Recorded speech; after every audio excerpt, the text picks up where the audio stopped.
Chapter 3. A New Life in England.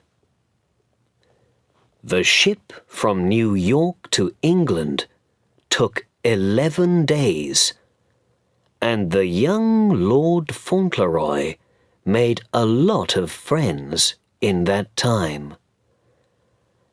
Everybody liked him, and everybody was interested in the story of his family. Cedric learned a new piece of the story on the ship. "We're going to have different homes," said he. His mother told him.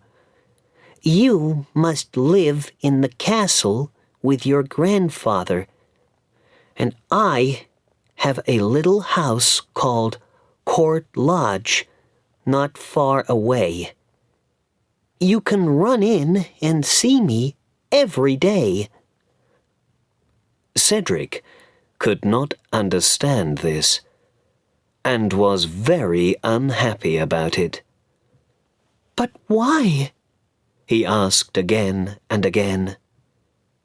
"When you are older," his mother said sadly, "I can tell you, but not now." To Mr. Havisham, she said this: "The Earl hates me and does not want to see me. I don't want Cedric to know that, because how could he understand it? He is a loving child, and I want him and his grandfather to be friends. It is better for the Earl that way." "I don't like it," Cedric said later to Mr. Havisham. "But Dearest tells me I must live with my grandfather because, you see, all his children are dead. You must be sorry for a man when all his children are dead." Mr. Havisham smiled. He enjoyed his little talks with Cedric very much. "Are you going to like the Earl?" he asked. "Yes," said Lord Fauntleroy. "Of course, a boy must like his grandfather, and he's very kind to me." On his first night in England, Cedric stayed with his mother in her little house near the castle. But Mr. Havisham went up to the castle to see the Earl. The Earl was in a big chair by the fire. He had a bad right foot, and it gave him a lot of pain. And when his foot was painful, the Earl was even more bad-tempered than usual. "Well, Havisham," he said, "what's the news?" Mr. Havisham began to tell him about the ship. But the Earl did not want to hear about that. "Yes, yes, yes," he said angrily. "But what about the boy? What kind of a boy is he? Is he stupid? What does he look like? Does he talk all the time in that stupid, noisy American way?" Mr. Havisham smiled his little lawyer's smile. "He is different from most English children, I think. But one thing, my lord. The boy knows nothing about your feelings about his mother. She said nothing to him because she wants you and him to be friends. So he thinks you are the kindest grandfather in the world." "He does, eh?" said the Earl. "So, when you speak of his mother, please be careful." "Huh!" said the Earl. "The boy's only 7 years old." "Those 7 years were all at his mother's side," said Mr. Havisham, "and she has all his love."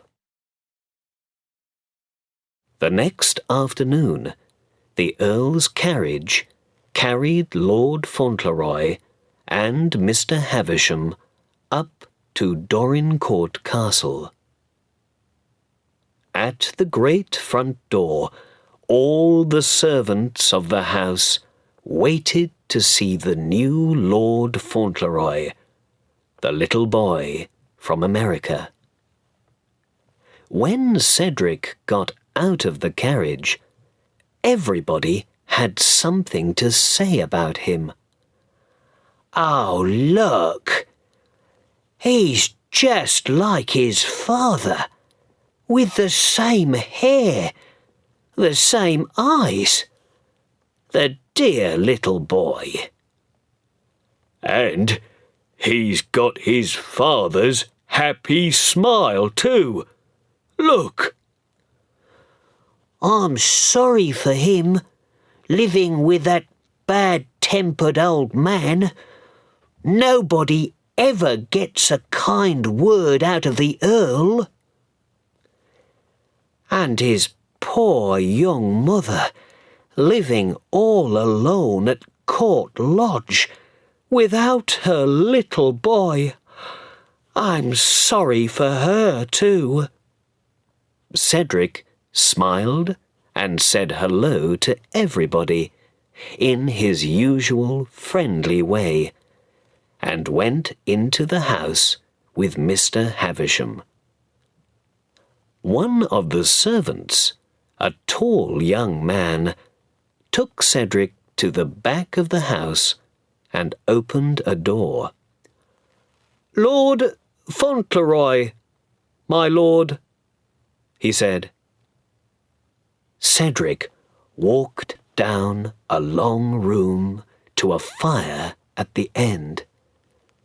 There was a big chair there, and an old man in it, with white hair and black eyes. Cedric came close to the chair.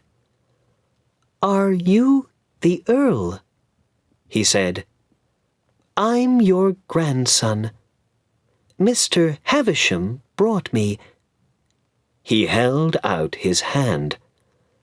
"I'm very happy to see you." The Earl shook hands with him, very surprised.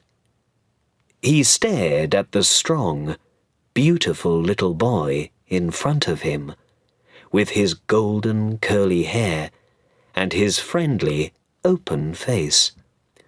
"Happy to see me, are you?" he said. "Yes," said Lord Fauntleroy. "Of course. Everybody loves their family, don't they? It's exciting to meet a new grandfather, and you are very kind." He sat down on a chair and looked at his grandfather with great interest. The old Earl looked back at him. He did not like anybody in his family. He was bad-tempered with them all, and they all hated him. "Kind?" he said. "How am I kind?" "Because of the money," Cedric said happily, "for Bridget and Dick. I wanted to thank you." "Bridget? Dick? Who are they?" said the Earl. And so Lord Fauntleroy told his grandfather all about his friends in New York, about Bridget and her husband and her 12 children, about Dick and Jake and the bootblack business. The Earl of Dorincourt did not like children, and children were usually afraid of him.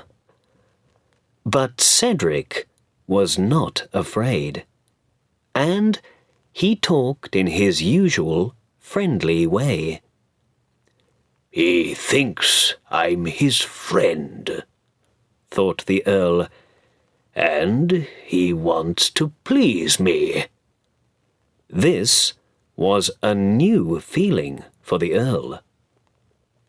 Cedric was only a little boy from America, but perhaps it was nice for the Earl to see a smiling face for once. They talked all evening, through dinner and after dinner. In the end, Cedric went to sleep in front of the fire. The Earl called a servant. "Carry Lord Fauntleroy up to his bedroom," he said. "Be careful with him.